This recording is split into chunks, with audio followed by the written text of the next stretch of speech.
শীতের হাওয়ায় জনপদ জুড়ে যেন শুরু হয়েছে ল্যাপ তোশক তৈরির উৎসব। সকালবেলার হালকা শীত, বাতাসে কুয়াশার স্পর্শ আর ধুনকরদের কর্মব্যস্ততা সব মিলিয়ে শীতের আগমনী বার্তায় মুখর হয়ে উঠেছে গ্রাম শহরের হাটবাজার। এখন শীতের মৌসুম তো এখন আপনার বেচাকেনি একটু ভালো আর কি। যখন বর্ষা তখন তো ডাউন।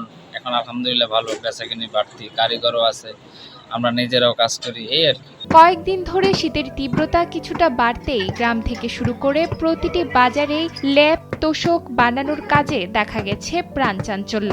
কেউ দোকানে বসে, কেউ বা গ্রামের পথে পথে ঘুরে পুরনো ল্যাপ খুলে নতুনভাবে সাজিয়ে দিচ্ছেন। দক্ষ হাতে বানানো ল্যাপ তোশক যেন আবারও ফিরে পাচ্ছে নতুন রূপ। দীর্ঘ 40 বছর ব্যবসা করতেছি। এখন একটু শীত আছে, তো এখন মোটামুটি একটু ভালো বেচাকেনি হয়। বর্ষার সিজনে তো লস খাওয়া লাগে, শীত এলে আবার মোটামুটি যে লাইনে ওইটা ঋণ কাভার করা যায়। বিক্রেতারা বলছেন, বছর জুড়ে কাজ করলেও শীতের শুরুতেই ব্যস্ততা কয়েক গুণ বেড়ে যায়। তবে এবার তুলা আর কাপড়ের দাম তুলনামূলক বেশি।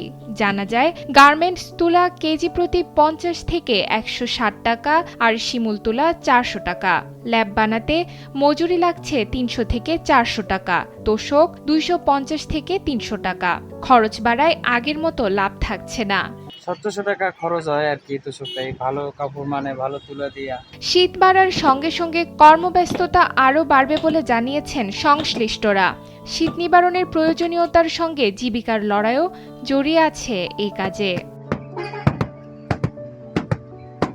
লক্ষ্মীপুর থেকে মোখলেসুর রহমান ধনুর পাঠানো তথ্যচিত্রে ডেস্ক রিপোর্ট, সময়ের আলো।